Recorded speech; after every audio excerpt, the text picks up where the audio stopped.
नमस्कार, मैं कविता। आप देखना स्टार्ट कर चुके हैं ऑनली नेशन। विधानसभा चुनाव को लेकर लगातार प्रदेश के बड़े नेता चुनावी प्रचार के लिए पहुंच रहे हैं। इस बीच छत्तीसगढ़ में सियासी पारा चढ़ने वाला है।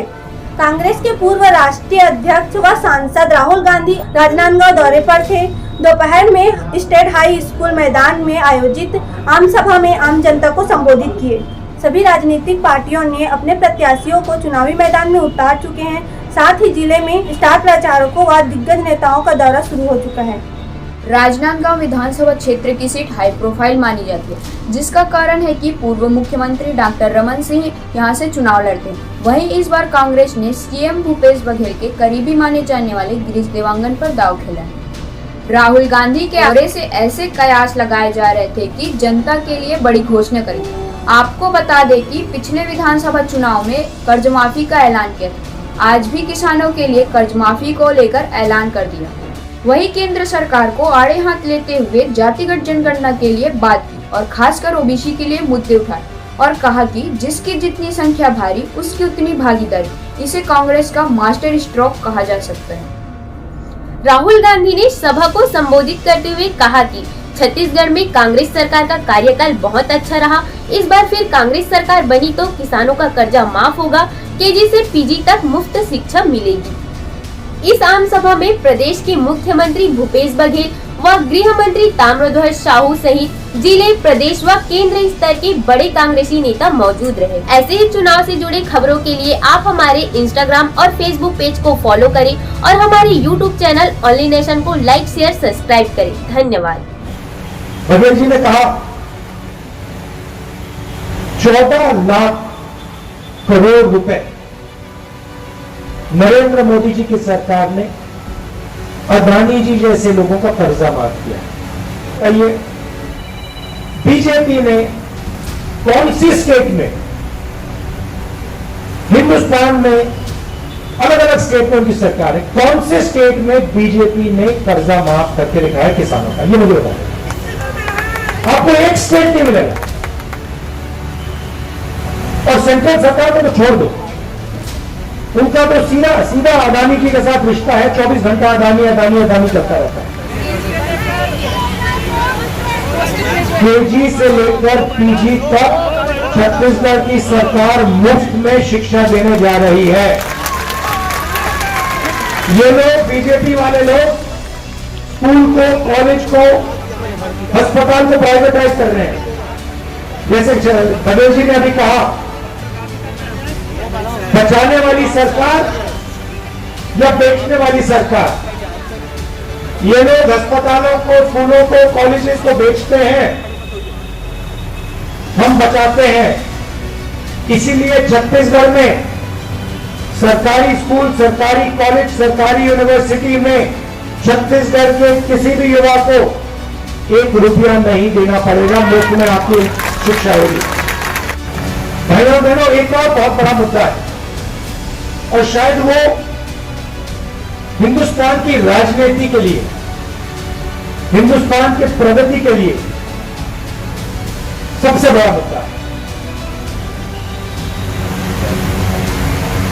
उसको हम जाति जनगणना कहते हैं, कास्ट सेंसस। सवाल यह है कि इस देश में हम जात की बात करते हैं, मगर किसी को नहीं मालूम कि कौन सी जात की कितनी आबादी है। कोई नहीं जानता। अगर मैं आपसे पूछूं, भाई हिंदुस्तान में ओबीसी वर्ग के कितने लोग हैं? यहां पे हजारों लोग हैं, आप जवाब नहीं दे पाओगे। चलो पूछता हूं, हिंदुस्तान में ओबीसी वर्ग के लोग कितने हैं? कोई बता सकता है? देखिए, सन्नाटा छा गया, कोई नहीं जानता। मोदी जी 24 घंटा ओबीसी ओबीसी ओबीसी करते रहते हैं, मगर इस देश को यह नहीं मालूम कि ओबीसी कितने हैं,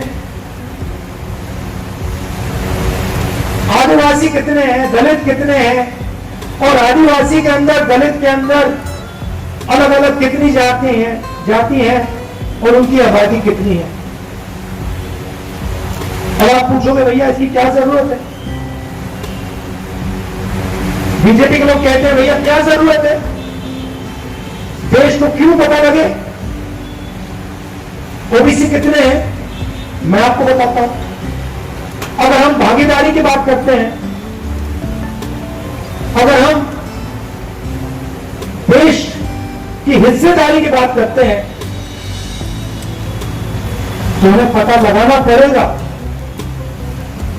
कि अलग अलग जातों में कितने लोग हैं। मैं उदाहरण देता हूं, हिंदुस्तान की सरकार को एमपी नहीं चलाते। लोग सोचते हैं कि भाई लोकसभा और राज्यसभा के मेंबर ऑफ पार्लियामेंट हिंदुस्तान की सरकार को चलाते हैं, मगर जो सच्चाई जानता है वो आपको 1 मिनट में कह देगा कि हिंदुस्तान की सरकार को 90 आईएएस के ऑफिसर्स चलाते हैं।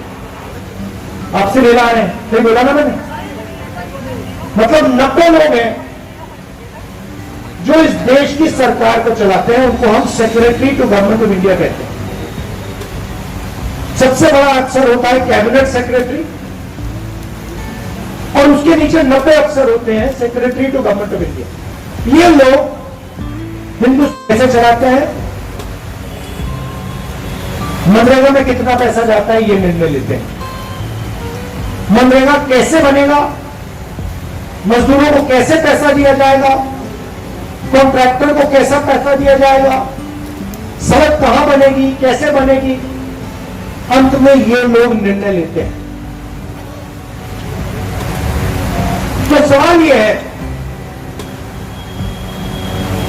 अगर सचमुच में ओबीसी की भागीदारी है या दलितों की भागीदारी है या आदिवासियों की भागीदारी है,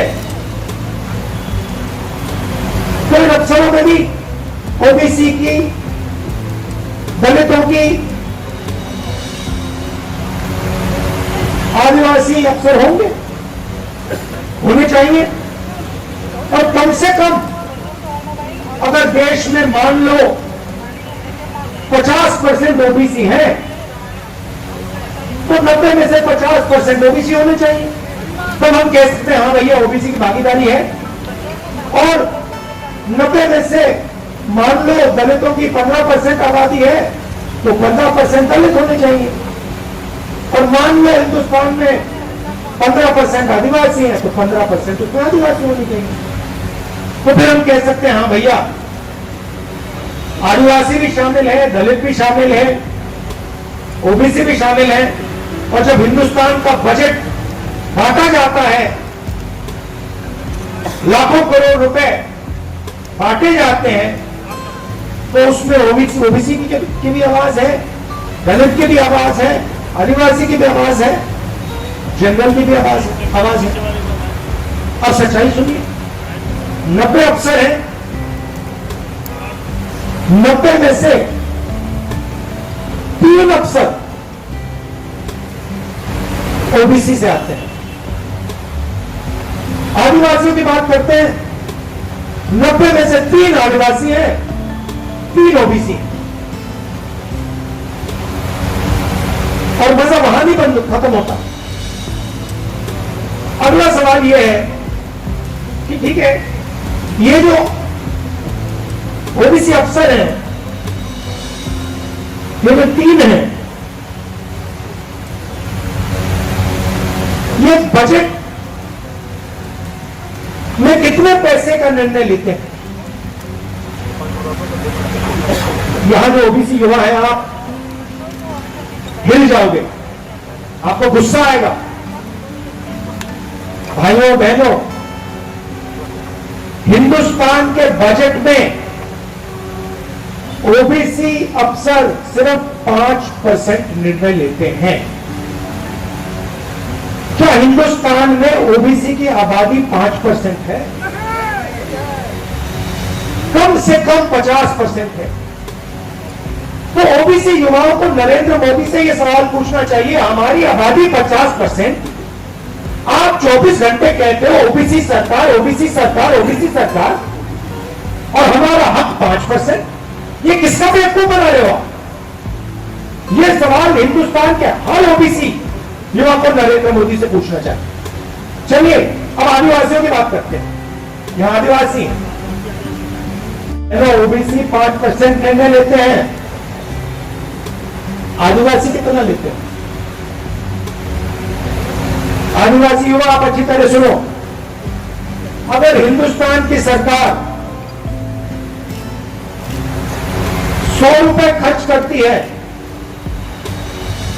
तो हिंदुस्तान के आदिवासी अफसर 100 में से 10 पैसे का निर्णय लेते हैं।